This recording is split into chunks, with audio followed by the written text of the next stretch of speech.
ERi-TV news broadcast crew and I, Dalit Sahaya, are now ready for your daily news briefing at 10:30 local time. First, let us catch up with the major headlines.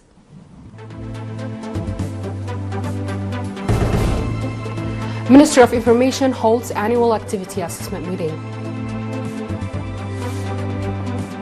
Northern Red Sea Region Congress conducts 21st annual meeting.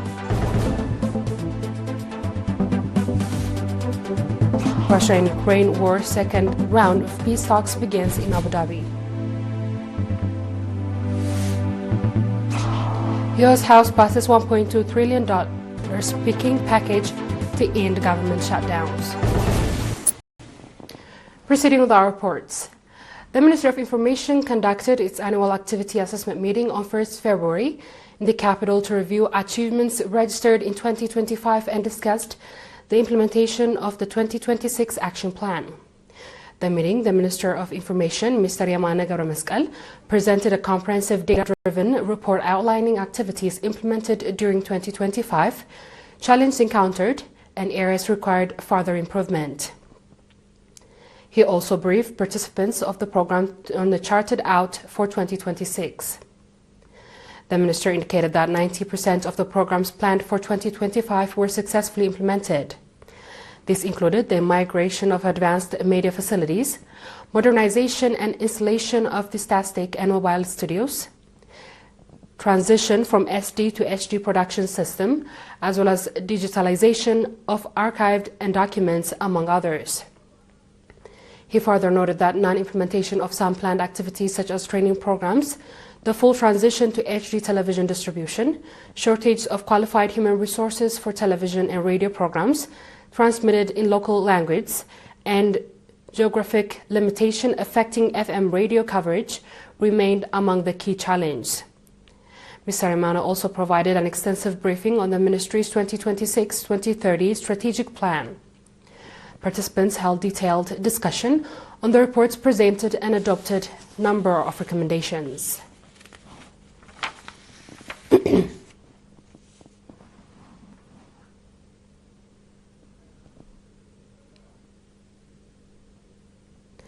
The Northern Red Sea Region Congress conducted its first 21st annual meeting from 3rd to 4th February in the port city of Massawa under the theme Community Development is Our Priority. Speaking at the event, the chairman of the Regional Congress, Mr. Ibrahim Ali Sheikh, stated that the active and conscious participation of community members and defense forces has contributed to commendable progress in the implementation of the development program.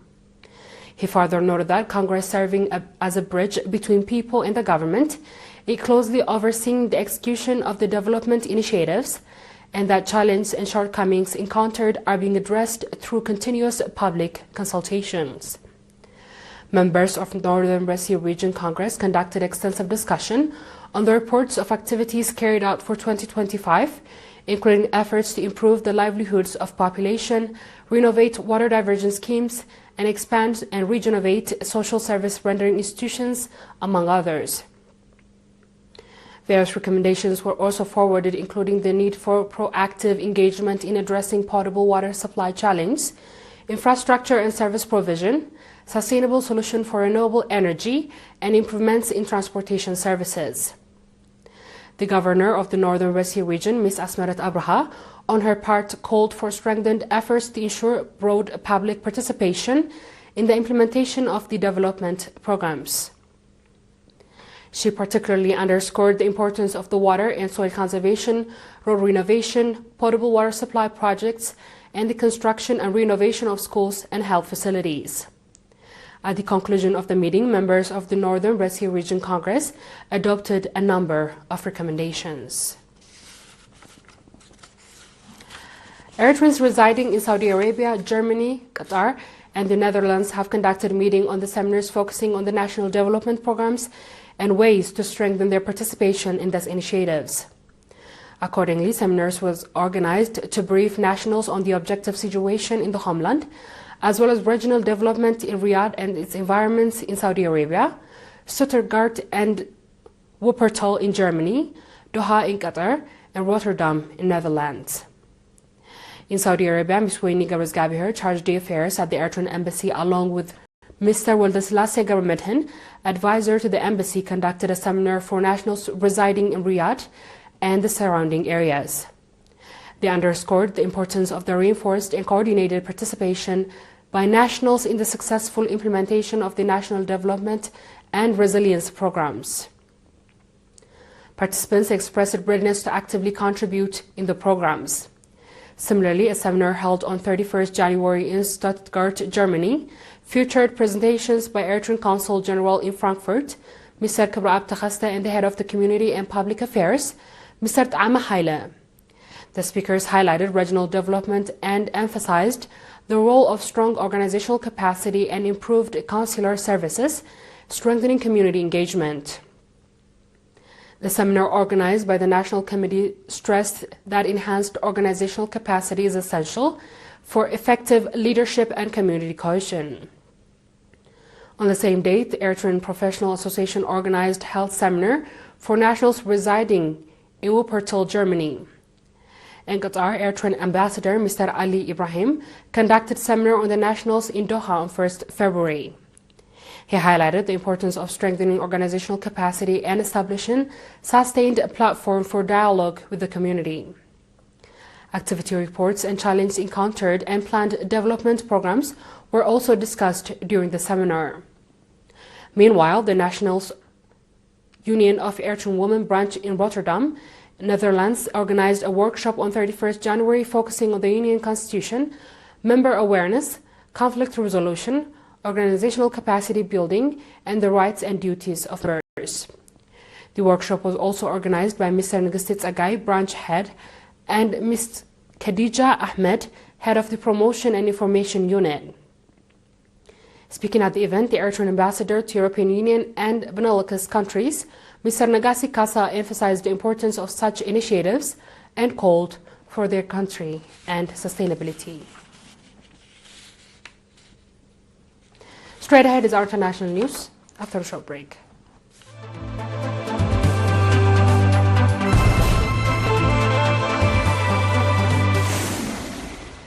Welcome back. Ukrainian and Russian negotiators have begun a second round of United States brokered talks in the United Arab Emirates as they seek to advance the fraught negotiation on how to end Russia's nearly 4-year war on Ukraine. The Russian and Ukraine delegation arrived in Abu Dhabi on Wednesday morning, according to the Russian state media and spokesperson of the Ukrainian chief negotiator. It remained unclear that the U.S. delegation would arrive. The two-day trilateral talks in Abu Dhabi comes as the Ukrainian President Vladimir Zelensky accused Russia of violating an agreement brokered by U.S. President Donald Trump that called for ceasing attack on energy facilities.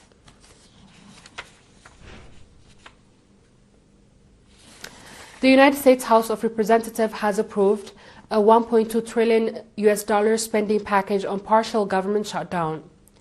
The partisan legislation passed on Tuesday restored lapsed funding and a key federal program, including those within the Department of Labor and Education.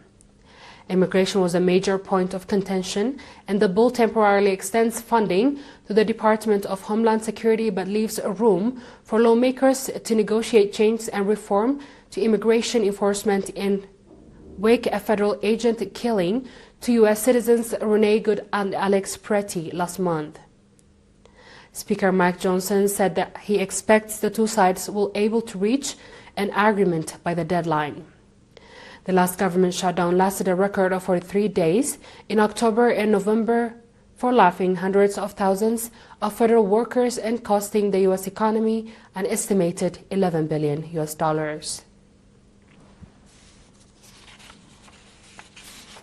Our last report. Russia's gross domestic production grew 1% in 2025, President Vladimir Putin said at a meeting in the government on Tuesday.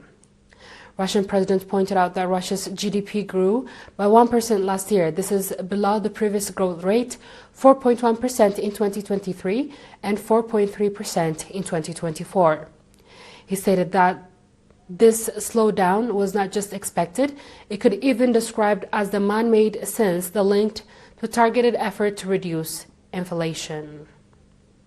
and addressing a spike in price since January following value-added tax increase, putting said in impact that was short-lived and that inflation was expected to reach around 5% by the end of this year.